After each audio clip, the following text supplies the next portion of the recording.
অভাবের কারণে কোলের সন্তানকে অন্যের কাছে বিক্রি করে দেওয়া দিনমজুর রশিদের পরিবারের পাশে দাঁড়িয়েছে বিএনপি।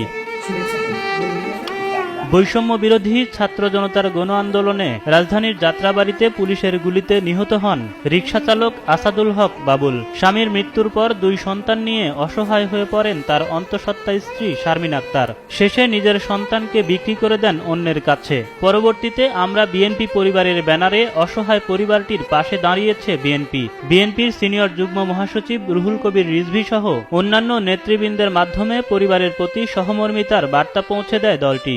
গণমাধ্যমে প্রকাশিত হওয়ার পরে আমাদের দলের ভারপ্রাপ্ত চেয়ারম্যান তারেক রহমান সাহেব এই ঘটনাটি দেখে তিনি পাঠিয়েছেন। বিএনপির পক্ষ থেকে একটি সংগঠন হচ্ছে আমরা বিএনপি পরিবার, আমরা সবাই দেখতে এসেছি সেই বিষয়টা।